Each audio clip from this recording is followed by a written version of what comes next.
Today is the 1st of February 2021. I can't believe we are already into February. And as always, this is a live chat, so I will be trying to read and answer as many viewer comments and questions as I possibly can. Right, so today's video, there's quite a bit of news regarding Harry and Meghan that has come in over the past couple of days, and I wanted to do a live chat kind of talking about it, discussing it, getting people's opinions, and trying to work out a few things in particular regarding this whole kind of debacle and story that's come about a name change, or rather changes made to Archie's birth certificate. We'll get to that in a moment. But I'm also going to talk about the Mail on Sunday have agreed to pay damages. So we're talking about that. Also, Harry has made a foreword for the WellChild annual report letter, and also a Travalyst foreword as well. So I'm not quite entirely sure where to start. Where shall we start with all of this news? I can see people dropping in already, so hello to all of you if you're watching live. Right, I think we'll start with perhaps the damages that have been agreed to be paid today. So Prince Harry has accepted an apology and I quote, substantial damages from the Mail on Sunday over, and again I quote, baseless, false and defamatory allegations that he turned his back on the Royal Marines. A statement read by his lawyer said at a High Court hearing today, and they also criticised the newspaper's conduct. So this is the statement that was read by Harry's High Court lawyer. It says, it declared, "My lord, all of these allegations are false, as the Mail on Sunday and the Mail Online have now accepted, albeit after considerable damage was already done." It went on, "The baseless, false and defamatory stories constituted not only a personal attack upon the Duke's character, but also wrongly brought into question his service to this country. Furthermore, the publication of such allegations will unfairly tarnish and diminish the organisations which the Duke is associated with, and thereby hinder the valuable work they do." Now, of course, this is in response to a lawsuit which Prince Harry put against the Mail on Sunday, again for these kind of false allegations that he hadn't been kind of pulling his weight in the UK, that he's turned his back on the military services, basically kind of twisting and fabricating basically news and people's opinions and agendas. So a spokesperson for Prince Harry confirmed that Harry will be donating any of these damages, and we don't know how much they are, to the We Are Invictus Games charity. And of course, this is again after these kind of false allegations. There was also allegations that the Mail on Sunday made a charitable donation to the foundation as part of their initial apology on December the 27th, but that donation did not actually happen. So I'm going to read you again what Prince Harry's representatives have been saying. He said, "Today, the Mail on Sunday and the Mail Online publicly admitted in open court that they pushed a completely false and defamatory story, and they've apologised for questioning the Duke of Sussex's commitment to the Royal Marines and the British Armed Forces. The truth is that the Duke's commitment to the military community is unquestionable. Unsurprisingly, the Mail again misled their readers in December by claiming to make a charitable donation as part of an initial apology. They did no such thing. The Duke is personally donating the significant damages recovered from this legal resolution to the Invictus Games Foundation." So the Mail on Sunday had obviously claimed that they had made a donation, and they hadn't, basically. So they kind of lied about that too. I want to go and see what people are saying in the comments about this. Lots of people saying hello. Mary T says Prince Harry is such a wonderful person. Again, lots of people saying hi. So yeah, I mean, basically, it is what it is. The Mail on Sunday and the Mail Online published things which weren't true. Prince Harry kind of sued, took them to court over it. They admitted that they were wrong, and they were also caught out claiming that they'd made a donation, and they absolutely had not. So they have obviously had to pay substantial damages, which of course Prince Harry is now going to donate personally to the Invictus Games charity and foundation. Lauren says, at least all of this is helping the charity with Prince Harry giving the money. Yeah, I mean, on the, every cloud has a silver lining, but people do look at newspapers, news publications to at least, put out some kind of truth. But when people are being completely deliberately misled, and I'm not even talking like even a sliver of truth, sometimes news publications do get a little tip off of a little bit of information that could be true, and they kind of wind a story up. They construct a story, maybe even a narrative around a little sliver of information, but at least there's that sliver of information that could be true. Whereas that seems like the entire situation was completely fabricated and completely made up to push their own agenda. Alicia says, but the person that they were interviewing wasn't lying. It was on somebody from the Marines' high price that they were interviewing. But it was an opinion. If I remember correctly, and I can't remember the person they were interviewing's exact words, but I think it was more of an opinion piece, or it was something that had happened before Harry had had chance to reconnect with those services from moving. So it was kind of, again, it was very misleading because Prince Harry had interactions with these military organisations privately, and obviously there was proof, there was evidence to prove that he had. So just because someone high up in the military may not have seen Prince Harry having these interactions and staying in touch doesn't mean necessarily that he hadn't. It just means that one person's opinion meant that they hadn't seen it, is kind of what I'm saying. So just because one person says something doesn't make it true, if that makes sense. Susan says, who actually approves that these false stories get published? The editor. Well, ultimately, the book will stop with the editor, whether or not he has kind of, devolved some of those editorial powers to people below him or her, then maybe. But, ultimately, it does stop with the editor. Sharon says, these papers' owners should be made to publicly apologise to Harry and Meghan for all the lies told on Harry and Meghan. I mean, again, going back to the, certain slivers of information, we know that there was a royal mole. Whichever way, some stories were constructed around slivers of information that did end up proving to be true. Although a completely false, elaborated on, exaggerated narrative was spun from these little small slivers of information, some of them were true, although, like I say, completely fabricated and spun. So it's quite hard to get an apology over things that may have had some basis in truth, but things that were completely lied about, completely fabricated, yes, I would agree. Christine says, how do they think they could get away with smearing Harry's military record? I have no idea, but they did. Their way was obviously to say that since moving to the States, that Harry had not had any involvement, which was not true.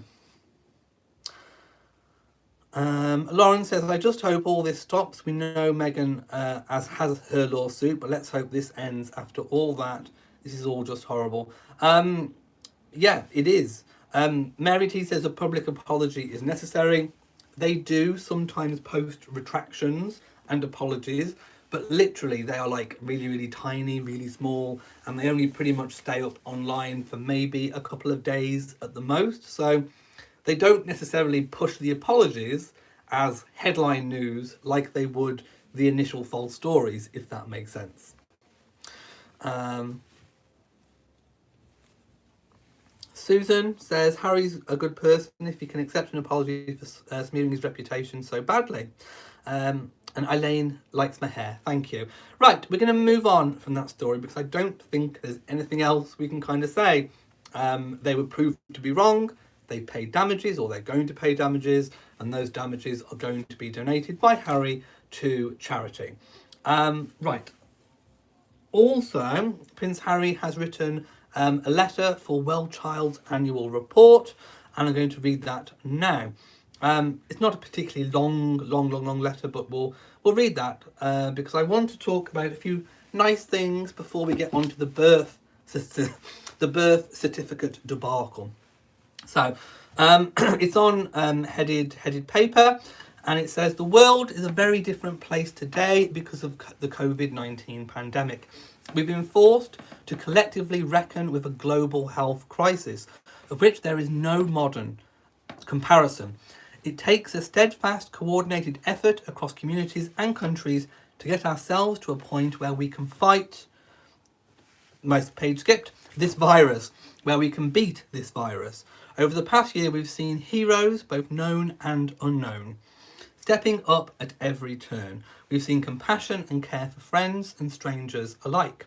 I'm incredibly proud to say that WellChild has moved with urgency and purpose to tackle the new challenges that children with complex needs and their families have faced because of this crisis. Life for everyone has been tough. For these families, it has been tougher than most of us can imagine. I've spoken directly to WellChild families during this crisis, and what I've heard repeatedly is that the amazing team at WellChild was able to adapt quickly to meet the moment. Across the UK, WellChild's COVID response team not only delivered much needed guidance to the communities it serves, but also vital resources like PPE. This energy and dedication to improving the lives of children, young people and their families is precisely why WellChild is so close to my heart. As we continue this health battle crisis, the existing needs of vulnerable children should not be forgotten. WellChild is a lifeline for so many people and has had to redirect many of its funding resources during the pandemic. We must make sure that young people with serious health conditions continue to receive the support they need as we recover, rebuild and work to return to normal life. My wife and I have such fond memories of being able to meet the winners of the 2019 WellChild Awards and congratulate them on their achievements. Excuse me. Our hope is that in 2021, WellChild will once again be able to honour those inspiring young people, their families and those who care for and support them. I'd like to offer a heartfelt thank you to the entire WellChild community, to the nurses, carers, staff, supporters and volunteers who continue to work tirelessly to care for seriously ill children. Your commitment and dedication will never go unnoticed, and I want to urge everyone to do what they can to support this vital organisation in the year ahead. Signed, Harry. That is a beautiful, lovely letter, and I do follow WellChild quite closely. I love the WellChild Awards, and it's always special, even before Harry met Meghan, when Harry used to go by himself, and then obviously after he met Meghan and they married, Meghan came along too, and it's always inspiring. Basically, it's really inspiring and touching, and having worked with children with special educational needs and complex medical needs for over a decade, I can completely understand, and Prince Harry's words most definitely resonate with me on this. So do go and check out WellChild's social medias and their website. There may be something on there where you can help from wherever you are in the world. I'm going to go to the chat room and see what people are saying about that. Let's just kind of go up. Susan says, the Queen and royal family get a lot of hate from the Sussex supporters about not defending Harry and Meghan. Why don't the senior members of the royal family publicly defend him? About Harry or Meghan or both? Or are we talking about the royal family not defending? I'm not quite sure I'm getting the question. But basically, I think it all boils down to the never complain, never explain thing. And I know people have very strong opinions on that. Meghan and Harry, I think themselves, have very strong opinions on that. I do think, however, that the royal family, in doing nothing, in following the never complain, never explain pattern. Although they have obviously rebutted some stories out there over time, and I think it all depends upon which individual royals, what they find to be a red line issue. One story that I did find to be a little bit strange that had been commented on was the Catherine Botox story, because to me that is a little trivial story. It's not something that perhaps deserved a response, and I don't know why it did. Basically, maybe it hit a nerve with Catherine. Maybe they felt that medical type things were a red line issue. I don't know. It either kind of raised more questions about, had she had Botox, had she not had Botox, was it, basically we just don't know. So I felt that story was a little bit weird to kind of kick back on, if you like.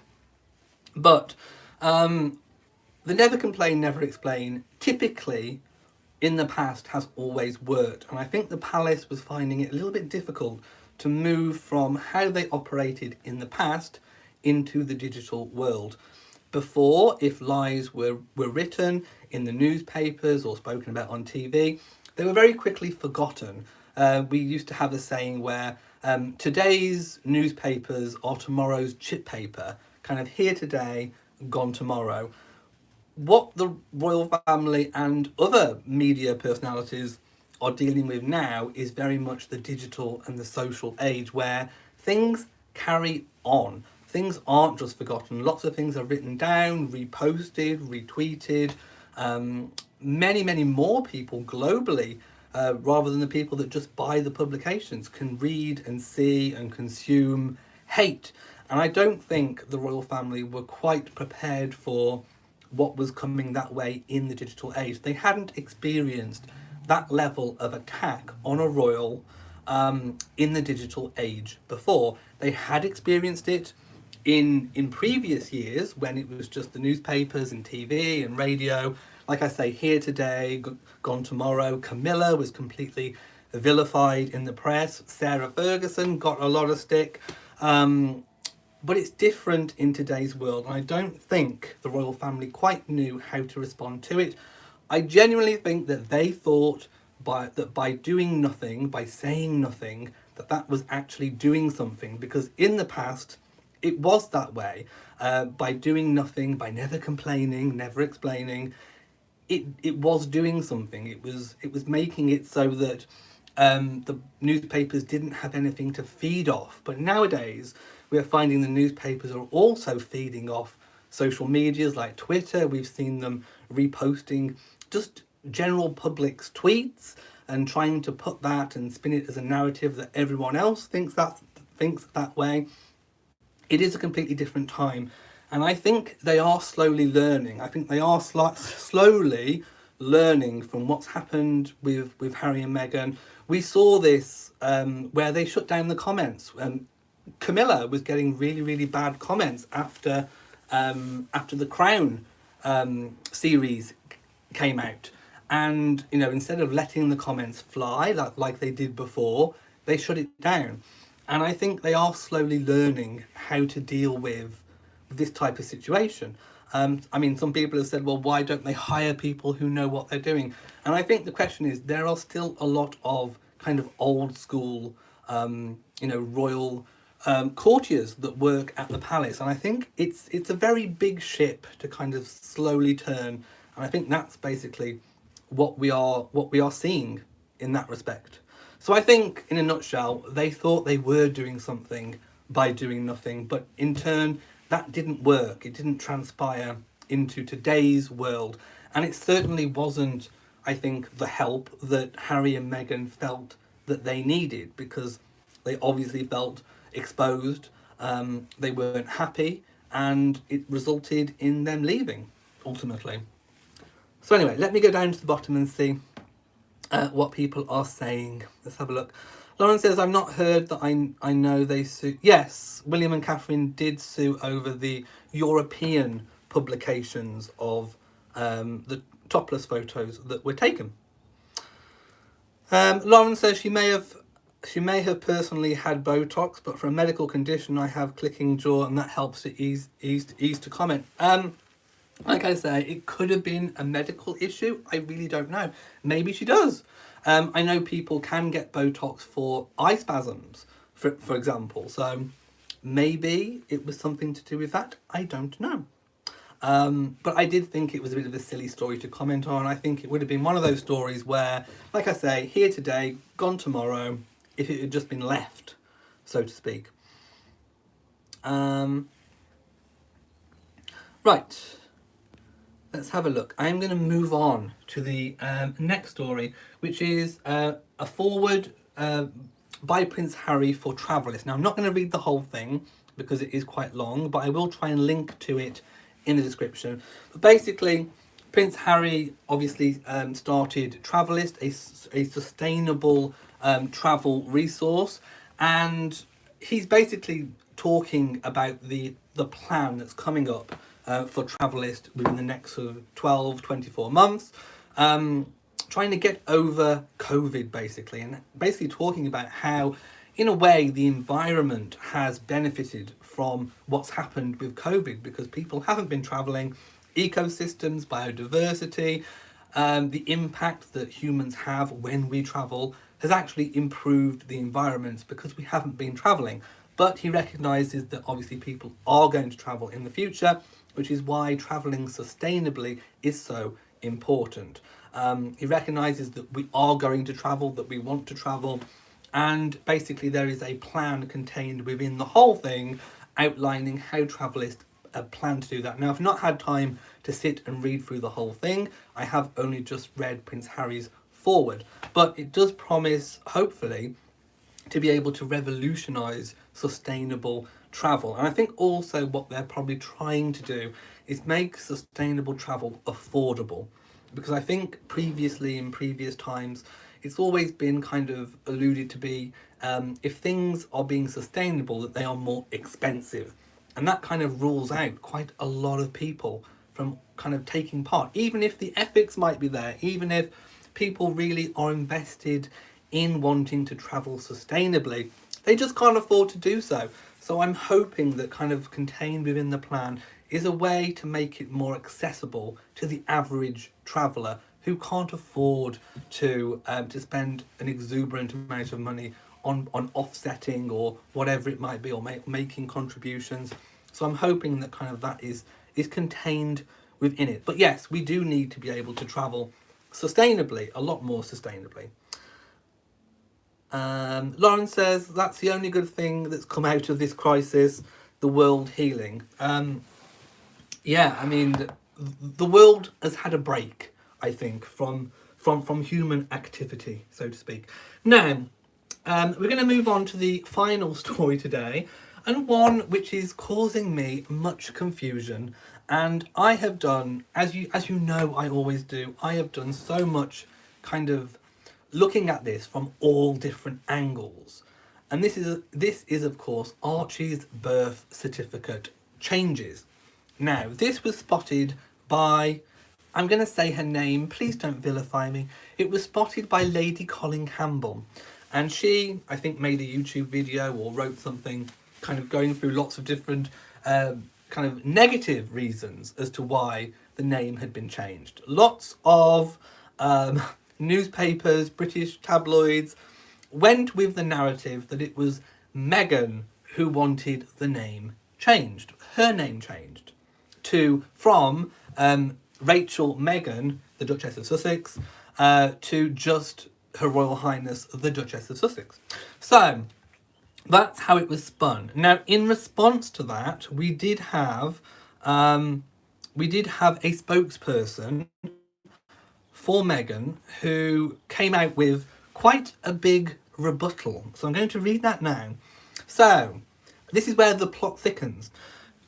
Meghan's representative says the change of name on public documents in 2019 was dictated by the palace, as confirmed by documents from senior palace officials. This was not requested by Meghan, the Duchess of Sussex, nor by the Duke of Sussex. So basically saying Harry and Meghan did not request it. To see this UK tabloid and their carnival of so-called experts choose to deceptively whip this into a calculated family snub and suggest that she would oddly want to be nameless on her child's birth certificate or any other legal document would be laughable, were it not offensive. There's a lot going on in the world. Let's focus on that rather than creating clickbait. I mean, I was like, wow, that is quite a strongly worded. Certainly, I'm not used to reading out this type of statement. It was quite strong. Yeah. So basically, saying that no, this change was not initiated by Harry and Meghan. It was dictated by the palace. Now, dictated is quite a strong word. Dictated, if you're dictated something, it means you're given it, or you're told to do it, or you're forced to do it. So were Harry and Meghan forced, as they say, into changing Meghan's name? And also, Harry's name had a bit of a change as well, because they added Prince to Harry's name. It's all just really, really weird. I mean, it's not really typical to change names on a birth certificate. Normally they are historical records. And I see no reason for the palace to want to change their names. Some people have kind of said maybe it was because they wanted to bring Meghan's name more in line with Princess Diana, how Diana's name was on William and Harry's birth certificate. So, of course, I went and checked, and yes, Diana's name on William and Harry's birth certificate was Her Royal Highness the Princess of Wales. So they went by title, not name. I also checked Princess Beatrice and Eugenie's birth certificates. And yes, Sarah, the Duchess of York, went by Her Royal Highness the Duchess of York. I couldn't find Zara Tindall's or Peter Phillips's, and I couldn't find Sophie Wessex's for her children. But basically, there is precedent, obviously, for title alone for the mother's name on royal birth certificates. But this is where the plot just gets really weird. So William and Catherine on George, Charlotte and Louis's birth certificates list her as Catherine Elizabeth, Her Royal Highness the Duchess of Cambridge. So it seems to me like when Harry and Meghan filed Archie's initial birth certificate, they were going in line with what William and Catherine had done. Because obviously there was precedence for William and Catherine using Catherine's names. And of course there was precedence for William and Catherine doing that from our own Queen's birth certificate. I went back and checked that, and sure enough, bearing in mind that Princess Elizabeth was never meant to be queen. She was never at birth. She was never going to be queen. So her mother, the Queen mother, who was the Duchess of York at the time, was entered in as Her Royal Highness the Duchess of York, formerly Elizabeth Bowes-Lyon. So there is precedence as well for the mother's names to be on there. So we have two lots of precedence. We have precedence for the mother's name on there, and we have precedence for title alone. What I don't understand is, why would the palace want to change her name? I don't get it. I've thought about it so much that my head is actually beginning to hurt. I literally cannot think of a possible reason why they would want to change it. But also, as the parents, it would have to be Harry and Meghan who would have had to have agreed to the change. So even though it was dictated by the palace, they may have had their hands tied, they may have been forced to do it almost against their will, but they must have approved it for it to have been changed. There is obviously some talk about the Queen officially, I suppose, having legal rights over grandchildren, but it doesn't. When I went back and read about this kind of legal rights over it, it didn't necessarily extend to great grandchildren. It was only ever kind of intended for grandchildren. It's kind of classed as grandchildren of the monarch, and that is this whole thing about custody, legal rights over the child. Like I say, this is kind of contested. It does actually say grandchildren, but not great grandchildren. So there is some kind of weird thing about this. But I'm imagining that Harry and Meghan would have had to have agreed to the change, even if they didn't necessarily instigate it or even want it. So it just seems really, really weird. But also, Meghan in her statement quite strongly said, where's it gone? Let me just see.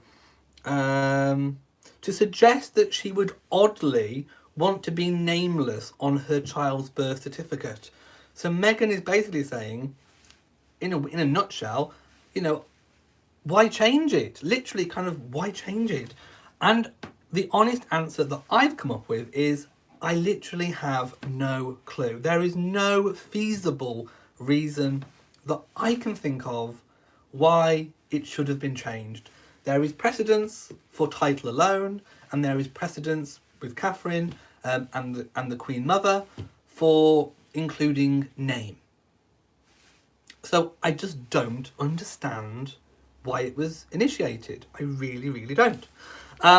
When did the change actually get made? No, I think it was, was it 2019? I think it was 2019. I think it was about 2 weeks after the initial one. Lauren says, I think Lady Colin Campbell knows what she's doing. She knows that those sorts of opinions will give her publicity, most probably. I'm going to read in case anyone's got any good ideas. Dahlia says, it had to be strong. Did you see what the woman says on her channel? She keeps, I don't watch her, intimating that Archie could be a surrogate. Oh no, she's not going down that route, is she? They need to move on from Meghan. She's not the Queen. Anna says, personally, I would throw a tantrum if someone changed my name on my child's birth certificate, and then I would lawyer up. I genuinely do not understand why anyone at the palace would want to change it from what it was originally. I don't get it. Lauren says, I think they just want to sound important. I think they are stuck. They want to be important, but there's no reason for it not to be on the future Queen of England's name. On George's birth certificate, it's Catherine Elizabeth. So I don't understand why it would make it sound any more important. But also, Meghan is quite categorically denying that she or Harry initiated it. And I believe it. I genuinely believe it, because I can't think of a reason why. It just doesn't make sense. And by removing her first names, even if let's just for a moment suggest that she did want to do that, it doesn't make it sound any more important. Especially when the Queen Mother used her names or Catherine used hers, so it just doesn't make any sense. Whichever way or whichever side of the coin you come to look at this from, it doesn't make any sense whatsoever. Let's have a look. Sharon says they are raising Meghan's name off the birth certificate. That is plain to see. I'm not entirely sure that stands up, because like I say, there is precedence that other royal ladies also have not had their name on there. The Duchess of York, for example. So there is precedence for it not to be there. Diana's name was not on there. It was just Her Royal Highness the Princess of Wales. Title alone is a thing. So I don't think we can necessarily lay that they wanted to remove her name, especially at that time when Harry and Meghan hadn't stepped back. We don't know if around that time they may have started talking about it. They may have started talking, behind palace walls and doors about it, but to me it just doesn't make sense. And I agree with Lauren, it is a non-story as we are in the middle of a pandemic. Yeah, it is completely. There are way more important things going on, but this, like I say, it's more curious than anything. It's not even like a big story. I mean, it's just really, really curious. Yvette says, this makes it even more understandable why Meghan and Prince Harry stepped back from being royals. It's strange. And I mean, there must be more to it, is what I'm going to say. There must be more to it. Harry and Meghan might not be saying the full story.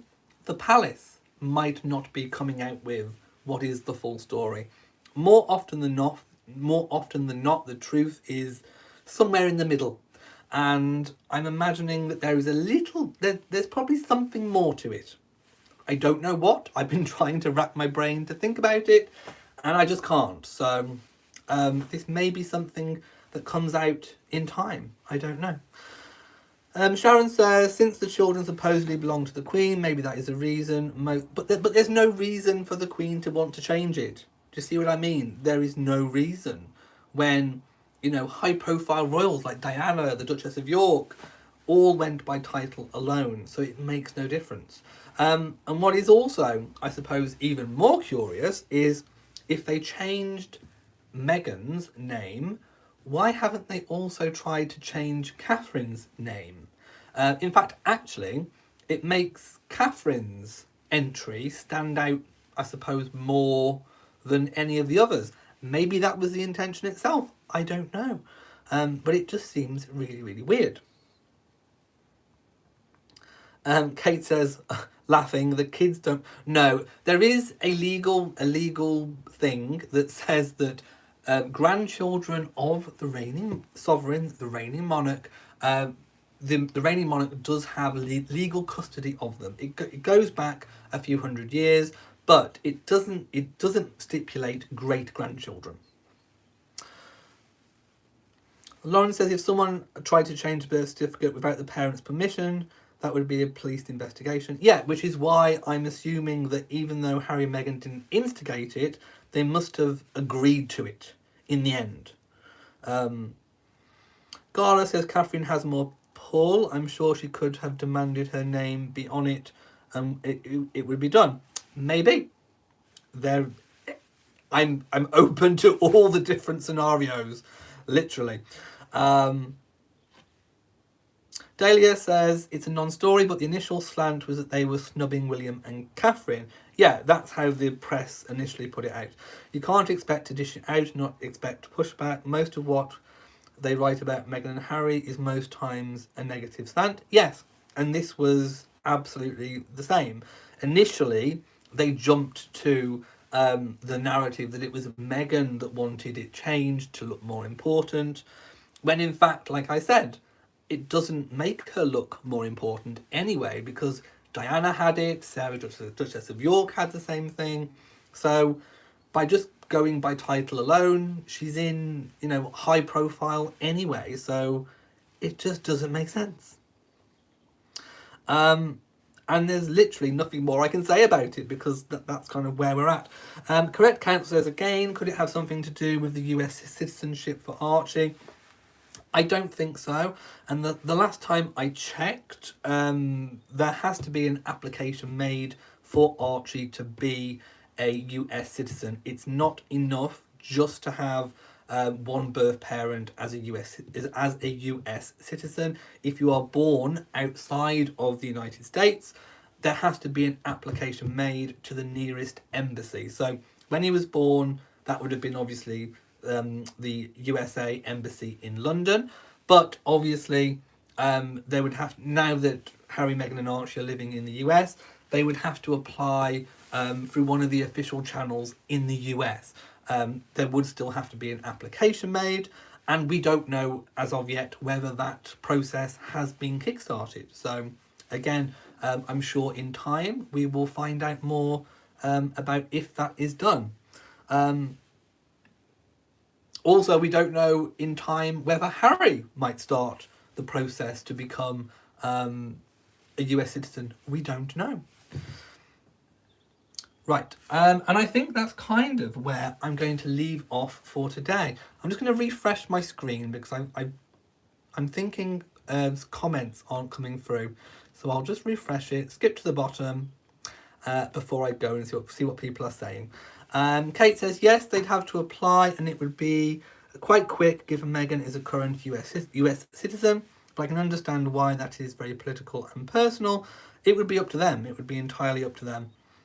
Lauren says, on Prince Philip's 100th birthday, let's just hope that there's nice stories on the way. Yeah, again, just before I go, there is lots of stories about will Harry and Meghan, or just Harry, come back to the UK for Philip's 100th birthday, Trooping the Colour. Trooping the Colour is supposed to be going ahead as planned. However, obviously, COVID depending, it could change. It could be held at Windsor again. I think it's all about travel at the moment. We don't know whether Harry and Meghan would have travelled to the UK last year if it hadn't been for the pandemic. So nobody can say. But seeing as we are in the pandemic, transport is obviously, flying is a big issue. So if Harry and Meghan had intentions to come for Philip's birthday, Trooping the Colour, the unveiling of the Diana statue, I'm sure they would if they could, but they literally might not be able to. It literally might be a case of, we want to, but we're not able to. There was also a story about Meghan. Might she not come to avoid any awkward situations? Again, I don't think that would necessarily be the case. Trooping the Colour is a family event rather than a public one, although it has all the pomp and circumstance. That's why we see the balcony at the end, the extended family on there. These are royals that don't even have HRHs, might not even have titles. They are welcome on the balcony. So Harry and Meghan would be welcome, I believe, in that capacity for the balcony fly past, that kind of thing. Also, riding in the carriages for Trooping the Colour, that is possible as well. Obviously, Philip's 100th birthday, private, I'm sure Harry would want to be there. And the unveiling of the Diana statue, a project William and Harry have both worked on collectively. I'm sure Harry would want Meghan there at the unveiling of something that is going to be so special to him. So in my mind, I think that Meghan would probably want to be there at Harry's side for those events and probably wouldn't care about the press attention that might bring. I think she would literally just want to be there for Harry, to support Harry. And I think that's probably all that she would want. But like I said, it depends entirely upon whether COVID, the travel situation will allow them to fly back. So there we go. We literally do not know. Right, I am going to go now. So if you've enjoyed this video, please give it a big old thumbs up. Don't forget to share on social media, and also do hit the bell so that you know whenever I upload a new video. So from me in Shropshire, mwah to you all, and goodbye.